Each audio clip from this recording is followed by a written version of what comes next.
Hi hello ಎಲ್ರಿಗೂ ನಮಸ್ಕಾರ. Welcome to my channel. ಸ್ನೇಹಿತರೆ, ನಮಗೆಲ್ಲರಿಗೂ ತಿಳಿದಿರೋ ಹಾಗೆ ನಿನ್ನೆ ನಮ್ಮ ಕರ್ನಾಟಕದ ಮಾಜಿ ಮುಖ್ಯಮಂತ್ರಿ ಹಾಗೂ ಹಿರಿಯ ರಾಜಕಾರಣಿ ಎಸ್.ಎಂ. ಕೃಷ್ಣ ಅವರು ನಿಧನರಾಗಿದ್ದಾರೆ. ಇಂದು ಅವರ ಅಂತ್ಯಕ್ರಿಯೆ ಕೆಲಸಗಳು ನೆರವೇರುತ್ತವೆ.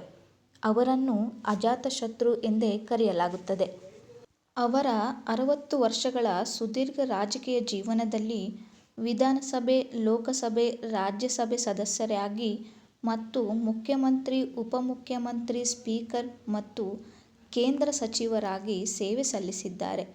ಅವರ ರಾಜಕೀಯ ಜೀವನ, ಸಾಧನೆಗಳು ಮತ್ತು ಕೊಡುಗೆಗಳ ಬಗ್ಗೆ ಇಂದು ತಿಳಿಯೋಣ.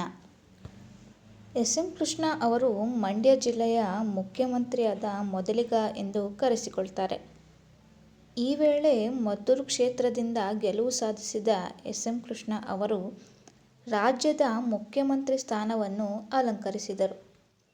ಈ ಮೂಲಕ ಸಕ್ಕರೆ ನಾಡು ಮಂಡ್ಯ ಜಿಲ್ಲೆಯ ಮೊದಲ ನಾಯಕ ಸಿಎಂ ಆಗಿರುವ ಹೆಗ್ಗಳಿಕೆಗೆ ಕೃಷ್ಣ ಅವರು ಪಾತ್ರರಾಗಿದ್ದಾರೆ. ಎಸ್.ಎಂ. ಕೃಷ್ಣ ಅವರು ಸಿಎಂ ಆಗಿದ್ದ ವೇಳೆ ರಾಜ್ಯದಲ್ಲಿ 2 ಘಟನೆಗಳು ದೊಡ್ಡ ಮಟ್ಟದ ಚರ್ಚೆ ಉಂಟಾಯಿತು. ಒಂದು, ಡಾ. ರಾಜ್ಕುಮಾರ್ ಅವರನ್ನು ವೀರಪ್ಪನ್ 3 ತಿಂಗಳ ಕಾಲ ಅಪಹರಣ ಮಾಡಿದ್ದ. ಆಗ ರಾಜ್ಯಾದ್ಯಂತ ಸರಕಾರದ ವಿರುದ್ಧ ಹೋರಾಟಗಳು ನಡೆದವು. ಬಳಿಕ ಕೃಷ್ಣ ಅವರು ಅಂದಿನ ತಮಿಳುನಾಡು ಸಿಎಂ ಜಯಲಲಿತಾ ಅವರೊಂದಿಗೆ ಮಾತುಕತೆ ನಡೆಸಿ ಬಳಿಕ ವೀರಪ್ಪನ್ ಸಂಪರ್ಕ ಮಾಡಿ ರಾಜ್ಕುಮಾರ್ ಅವರನ್ನು ಕ್ಷೇಮವಾಗಿ ಕರೆತರುವಲ್ಲಿ ಪ್ರಮುಖ ಪಾತ್ರ ವಹಿಸಿದ್ದರು. ಇನ್ನೊಂದು ಘಟನೆ ಯಾವುದಪ್ಪ ಅಂದರೆ ಎಸ್.ಎಂ. ಕೃಷ್ಣ ಅವರ ಆಡಳಿತದ ವೇಳೆ ರಾಜ್ಯಕ್ಕೆ ಬರಗಾಲವೂ ಸಹ ಬಂದೊದಗಿತ್ತು.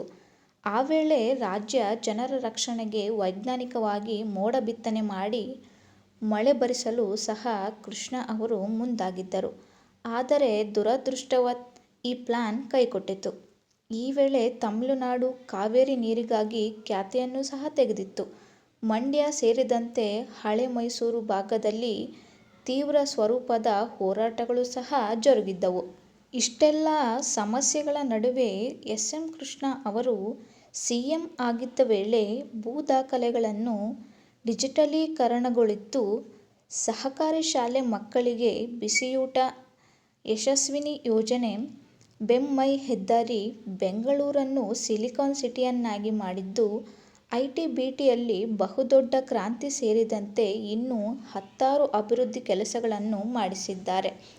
2004ರಲ್ಲಿ ಕೃಷ್ಣ ಅವರು ತಮ್ಮ ಸ್ವಕ್ಷೇತ್ರ ಮದ್ದೂರು ಕ್ಷೇತ್ರವನ್ನು ಡಿ.ಸಿ. ತಮ್ಮಣ್ಣನಿಗೆ ಬಿಟ್ಟುಕೊಟ್ಟು ಬೆಂಗಳೂರಿನ ಚಾಮರಾಜನಗರ ಪೇಟೆಯಲ್ಲಿ ವಿಧಾನಸಭಾ ಚುನಾವಣೆಯನ್ನು ಎದುರಿಸುತ್ತಾರೆ. ಚಾಮರಾಜಪೇಟೆಯಲ್ಲೂ ಸಹ ಕೃಷ್ಣ ಅವರು ಗೆಲುವು ಸಾಧಿಸುತ್ತಾರೆ. ಬಳಿಕ ಚಾಮರಾಜಪೇಟೆಯ ಶಾಸಕ ಸ್ಥಾನಕ್ಕೆ ರಾಜೀನಾಮೆ ನೀಡಿ 2004ರಲ್ಲಿ ಮಹಾರಾಷ್ಟ್ರದ ರಾಜ್ಯಪಾಲರಾಗಿ ನೇಮಕಗೊಂಡಿದ್ದರು. ಇನ್ನು 2017ರಂದು ಕಾಂಗ್ರೆಸ್ ಸದಸ್ಯತ್ವಕ್ಕೆ ಅಧಿಕೃತವಾಗಿ ರಾಜೀನಾಮೆ ನೀಡಿದ ಎಸ್.ಎಂ. ಕೃಷ್ಣ 2017ರಲ್ಲೇ ಬಿಜೆಪಿ ಪಕ್ಷಕ್ಕೆ ಎಸ್.ಎಂ. ಕೃಷ್ಣ ಸೇರ್ಪಡೆಯಾಗಿದ್ದರು.